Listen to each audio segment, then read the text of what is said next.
Wanted, rain. From 1 to 2 inches, and free from hail if possible. Is badly needed to save the remaining crops and fill the reservoirs. Must be delivered soon to do any good. Will pay the highest market price. Can be delivered any place, prefer general rain. Showers gratefully accepted, but prefer real, honest-to-goodness downpour. This offer made by the following firms for the general good of the community, and in the general belief that anything worth having, is worth asking for. Belle Fourche, South Dakota needed one thing: rain to save remaining crops and fill the reservoirs. Why not advertise for it, thought L.A. Glare, publisher of the Northwest Post. A novel idea, advertising to the Lord, never been tried in just that way before, but at least there was no harm in trying. The prayerful advertisement reprinted above was the result. We propose to each merchant in town, says Mr. Glare, that he pays $2.50 for his name at the bottom of the page ad, with a provision that if no material rain fell between the date of the advertisement and the following Tuesday midnight, the ad was entirely at our expense. The idea took immediately. We could probably have filled a double truck. While the week was rolling by, our people had a new one to think about. Their minds were actually taken off the scarcity of rain and made to function along the line of whether the Northwest Post was going to make good with their ad. The majority of our merchants were pleased with the idea. Some actually believed we had some inside information from the Weather Bureau which prompted our offer. A few, including 1 or 2 preachers, while not saying so to us, took occasion to say it was sacrilegious, etc. During the specified week. Light rains fell in some parts of our territory. Belle Fourche had 3 very light sprinkles, not enough to count, for we agreed that the rain should be a downpour. Toward the end of the week, excitement ran rife and interest continued to grow. Some of our warm friends made bets we would win. Others openly hoped we would, while everyone agreed that it would be tremendously helpful if we did win. We won but lost. Just 6 hours after midnight, Wednesday morning, it rained pitchforks and saw logs for handles. It was exactly what we advertised for: a swashbuckling, a rip-snorting downpour of rain. It measured from 1/2 to 2 inches, and one remote point reported 7 inches of rainfall. But we didn't charge any merchant a cent. We lost by 6 hours. I think it attracted more attention than anything we have done in years. To this day we are asked to advertise for something needed. Where did that rain come from? Did the advertisement bring it? Does the rain dance of the Hopi Indians bring it? Did the prayer of Elijah bring it, as told in the Bible? Yes. At least, so we believe, and we think we can show you a good reason for that belief. Not only that, but we believe that the back of these answers to prayer is the fundamental law of life and supply. For of all the promises of Jesus, there is but one that promises us whatever we ask shall be done for us.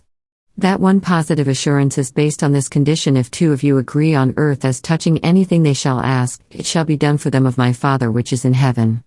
And again he said, where 2 or 3 are gathered together in my name, there am I in the midst of them. Why is this? Why the necessity for several to unite in asking for a thing in order to be sure of getting it? A good many years ago, Professor Henry of Princeton made an experiment with a charged magnet. First, he took an ordinary magnet of large size, suspended it from a rafter, and with it lifted a few pounds of iron. Then he wrapped the magnet with wire and charged it with the current from a small battery. Instead of only a few pounds, the now highly charged magnet lifted 3,000 pounds. That is what happens when one person prays, believing, and another adds his prayers and his faith. In effect, the second person is charging the magnet of the first one with his current, multiplying the power of the other's prayer a dozen times over. In Nautilus magazine some months ago, Elizabeth Gregg told how 5 people prayed agreeing, and the most pressing personal problem of each was soon solved. It seems that the husband of a Mrs. A had been sick with an ulcerated stomach for months. She had prayed repeatedly, without result, so one day she picked 4 of her friends whom she knew to be badly in need of help in different ways and got them to agree to meet together on a certain day each week and see if, by uniting their prayers in perfect agreement, they might not improve their condition. At the first meeting, it was decided to pray for the recovery of Mrs. A's husband, so these 5 women, sitting in silence, mentally pictured the husband as strong and well, going about his work in a happy way. Then they gave thanks that their prayer had been answered. It was agreed, the article goes on to say, that promptly at 12 o'clock noon each day until the next meeting, each of the 5 women would stop whatever she was doing and spend 5 minutes in silent prayer, agreeing with each other, that the husband be freed from sickness. 3 days after that first meeting, the husband was entirely free from pain. By the end of the week, he was on his way to complete recovery. Next came the problem of Mrs. B, a widow whose home was to be sold in 6 weeks for failure to meet her payments.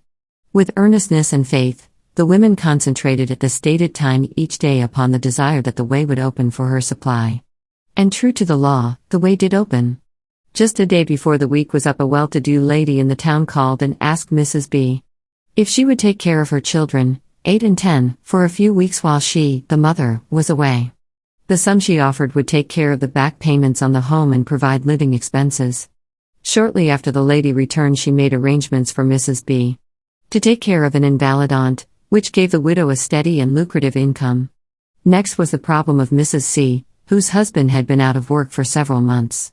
A few days after the week of the agreement was up, the husband received a letter from a cousin living at a short distance offering him work in his lumber mill. So, again the law was fulfilled.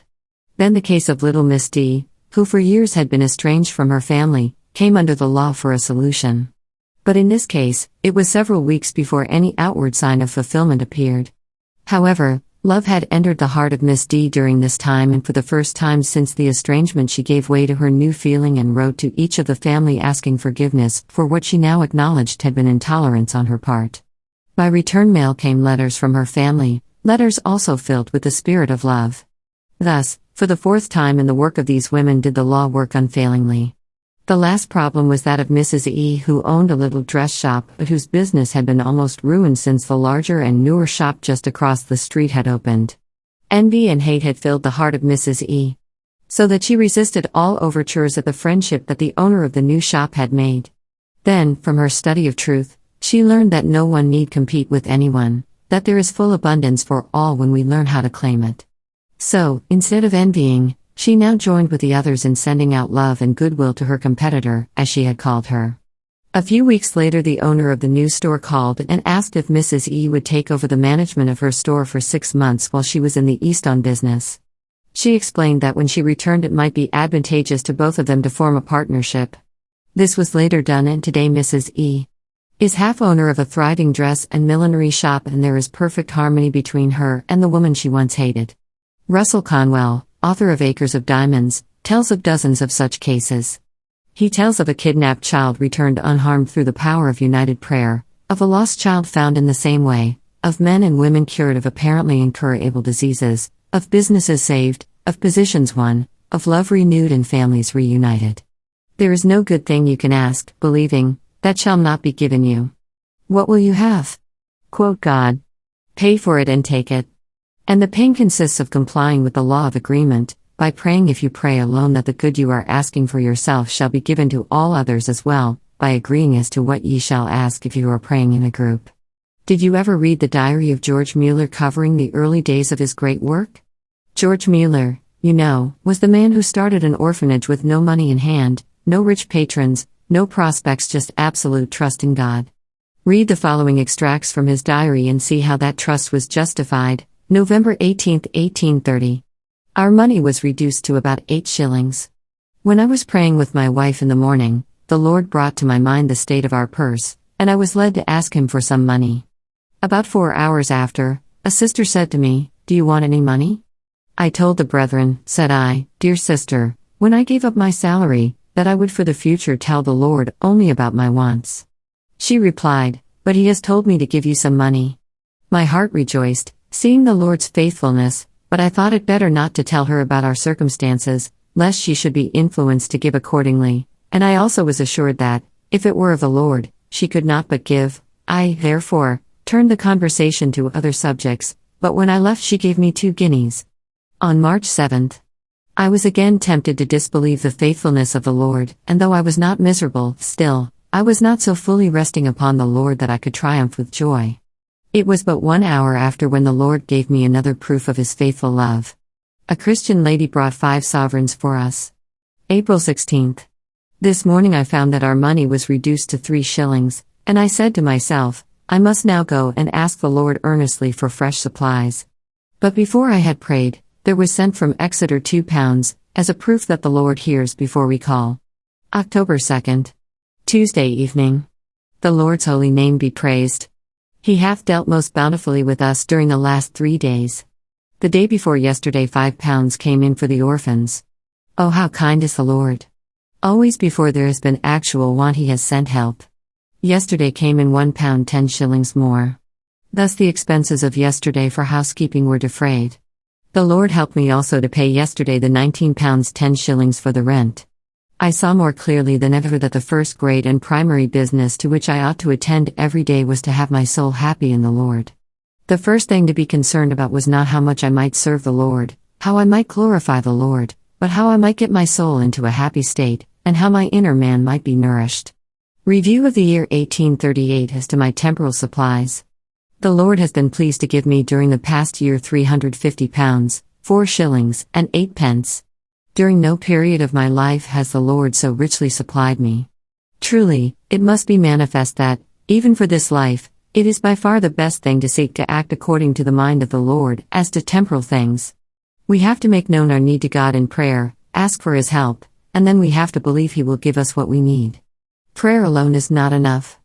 We may pray never so much, yet, if we do not believe that God will give us what we need, we have no reason to expect that we shall receive what we have asked for. In the heart of man a cry, in the heart of God supply. But as Mueller said, prayer alone is not enough. If we do not believe that God will give us what we ask for, we have no reason to expect that we shall receive it. How can we cultivate such belief? Jesus gave us the cue. Unless ye be converted, turned about, and become as a little child, ye shall in no wise enter the kingdom of heaven. And again, unless a man is born again, he shall not enter the kingdom. How can we become a little child? How can we be born again? The first essential would seem to be to determine what there is about a child that we must imitate. What one thing is universal with all little children? Dependence, is it not? Utter dependence upon those around them, utter faith in them to provide for their needs. And the greater the dependence, the better those needs seem to be supplied. Take the embryonic child in its mother's womb, for instance. At inception, it measures only 0.004 centimeters. In 9 months, it multiplies in size 1 billion times. That is what happens to it during its state of most utter dependence. In the next 18 to 21 years, when it comes to depending more and more upon itself, it increases only 16 times. Does that mean we should make no effort ourselves? By no means. The admonition given us was work and pray. And the work is emphasized first. But it does mean that when we have done all that is in our power, we can confidently and serenely leave to the Lord whatever else is necessary to the accomplishment of our desire. 3,000 years ago, there was a poor woman whose husband had just died and left her with 2 small sons and a heavy burden of debt. The amount was not much, as debts go today, but when you have not a cent, even a small debt looks big as a mountain. And the widow had nothing at all. So in the fashion of those days, her creditor purposed to sell her sons into bondage. Even in those semi-barbaric times, the property was more valuable than life. The right of human beings to life, liberty, and the pursuit of happiness had never even been heard of. In fact, any man would have been considered a Bolshevik and a menace to the community who suggested so heretical a doctrine. In our enlightened times, of course, they would do things differently. The widow would only have to move to the slums, take her boys out of school, and set them to selling papers, while she took in washing or some similar uplifting and exhilarating work. But in those bad old days, there were no tabloids for them to sell, so they just made slaves of them. This widow's creditor was about to sell her boys into slavery. So she, having nowhere else to turn, went to the prophet Elisha, and begged him to help her in her need. And what do you suppose Elisha did? Took up a collection? Or appealed to the fund for widows and orphans? Not he. What have you in the house? He asked. Just that. What have you in the house? He did not suggest that she go to the Chamber of Commerce or some philanthropical society, or stage a demonstration at the White House, or ask Congress to adopt the dole. Not he. He believed in using the means at hand, believing that God always provides unlimited supply if we have the courage and faith to use what we have. So he merely asked what the widow had to start with, and when told not save a pot of oil, he bade her borrow vessels from the neighbors and pour out into them the oil that she had. In other words, she was to start the flow. And it is written that so long as she had vessels to receive it, the oil kept flowing. When the vessels were all filled, Elisha bade her sell the oil and pay her debt, and then start afresh with her sons beside her. What have you in the house? When troubles assail you, do you sit back and bemoan your fate, waiting for some friend to help, or do you take stock of what you have, and set to work using it? You remember the story of the man who came from the hospital after an accident, completely paralyzed. Of all his body, he could move only one finger. In those circumstances, wouldn't you have given up? But he didn't. If I can move but one finger, he decided, I'll use it to do more than one finger ever accomplished before. He did, and lo and behold. In a little while, the fingers next that one began to show life, too. Before many months had passed, he was using every muscle in his body. I know of a man who lost everything he had in the clothing business. From an expensive apartment, he had to move his family into the poorest rooms in town, where they and their neighbors did not know from one day to another, where the next meal was coming from. They were downcast, yes. But discouraged? No. He went around to some of his old creditors, got them to trust him for a few knit neckties that they could not sell anywhere else, found a printer who would give him credit for a few hundred envelopes, letterheads, and postage, and sent those ties to lists of men called from the occupational directory of the telephone book. As fast as the money for them came back, he bought more ties and mailed them out, he and his family doing the work of enclosing, addressing, and stamping in their cramped little apartment. Before that type of selling became passé, he had made $200,000 out of it. Yet most men in the same circumstances give up and quit. Life's biggest mistake, according to Harrington Emerson, is to underestimate your power to develop and to accomplish. Ella Wheeler Wilcox says, ships sail east, and ships sail west, by the very same breezes that blow. It's the set of the sails and not the gales, that determines where they go. Success is not a thing, not a guerdon that awaits you at some far-off shrine. Success lies in doing well whatever thing you are doing now. It is more a matter of mental attitude than of mental or physical capacity. You have all the fundamentals of it right now. But it is only the use of them that can make you successful. All very well, perhaps you say, but look at the handicaps I am under. There is Jim Jones, whose father left him $1 million and all mine left with some debts to add to my own. Have you ever read Emerson's comparison of Alaska and Switzerland? Alaska, according to him, is in 6 respects much better off than Switzerland. It has tremendous resources of virgin forests, Switzerland has practically none. It has great stores of gold and silver and copper and lead and tin and coal, Switzerland has practically none. It has fisheries the greatest in the world, Switzerland has none. It has, in proportion to its area, greater agricultural possibilities than Switzerland, over 100,000 square miles suitable for agriculture. It has a tremendous seacoast, Switzerland has none. And yet if Alaska were supporting the same number of people to the square mile as Switzerland, it would have 120 million inhabitants. Now the Swiss have marketed what? Natural resources? No, the Swiss are a people who take a block of wood that was worth 10 cents and convert it into a carving worth $100. They will take a ton of metal, steel, brass, and so on, and put it together in such form as to make it worth several $1 million. They take a cotton thread that they buy from this country at 20 cents a pound, and they convert it into lace worth a couple of $1,000s a pound. And because as a nation, they have learned the art of utilizing their latent capacities, they have prospered abundantly. What is the moral? Simply this: it is not money that counts. It is not a natural resource. It is the way you use what you have. You can succeed with what you have at this moment, if only you learn to use it rightly. Ask not for some power that has been denied you. Ask what ability you have which can be made to develop into something worthwhile. What is in your hand? We are too apt to think, says Bruce Barden, that if we had some other man's equipment or opportunity, we could do great things. Most successful men have not achieved their distinction by having some new talent or opportunity presented to them. They have developed the opportunity that was at hand. Great successes are simply a group of little successes built one upon another, in much the same way that John McDonald's first great subway was merely a long line of little cellars strung together. As Professor James put it, as we become permanent drunkards by so many separate drinks, so we become saints in the moral, and authorities and experts in the practical and scientific spheres, by so many separate acts and hours of working. Let no one have any anxiety about the upshot of his work or education, whatever the line of it may be.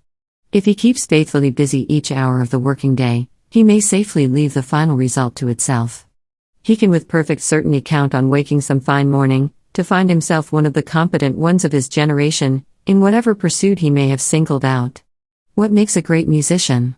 Practice keeping everlastingly at it until playing becomes second nature. What makes a great artist, a great lawyer, a great engineer, a great mechanic, or a carpenter? Persevering study and practice. You may have a natural liking for a subject, so the study of it is easier for you than for others, but the big successes in life have seldom been the brilliant men, the natural wonders, the born orators, or the talented artists. The great successes have been the grinds. A few years ago, said Dr. John M. Thomas, president of Rutgers University, Rutgers had a student called a greasy grind by some of his classmates. This was S. Parker Gilbert, Agent General for Reparations under the Dawes Plan. He may have been a greasy grind, but at 32 he was earning $45,000 a year. And, according to Owen D. Young, chairman of the board of directors of the General Electric Company, Gilbert held for several years the most important political position in the world. A good many men in and out of college have an idea that studying is foolish. No one ever gets anywhere from studying, they say. S. Parker Gilbert is only one of thousands of cases that prove to the contrary. The most important job in the world for you is the one above yours. And the way to get it is to study to grind until you can put more knowledge, more skill, more initiative into it than any man around you. Only thus can you win success. Why do so many fail? Because they do not try hard enough and work persistently enough. The doors of opportunity are always closed. They have been since the world began. History tells us of no time when you could walk down a street and find any doors of opportunity standing open and inviting you to come in. Doors that are worth entering are usually closed, but the resolute and courageous knock at those doors, and keep knocking persistently until they are opened. You remember the parable of the importunate friend, and he said unto them, Which of you shall have a friend, and shall go unto him at midnight, and say unto him, Friend, lend me 3 loaves, for a friend of mine in his journey comes to me, and I have nothing to set before him. And he from within shall answer and say, Trouble me not, the door is now shut, and my children are with me in bed, I cannot rise and give thee. I say unto you, though he will not rise and give him because he is his friend, yet because of his importunity he will rise and give him as many as he needeth. And I say unto you, Ask, and it shall be given you. Seek, and ye shall find. Knock, and it shall be opened to you. Why do so many fail to receive that for which they ask? Because they are not importunate enough. They do not convince the God in them that their prayer is something they must have. They ask and knock once or twice, and because the door is not immediately opened, they give up in despair. Remember, he that wavereth is like a wave of the sea, driven with the wind and tossed. Let not that man think that he shall receive anything of the Lord. If you have faith in God or man or self, say so. If not, push back upon the shelf of silence, all your thoughts till faith shall come. No one will grieve because your lips are dumb. Ella Wheeler Wilcox.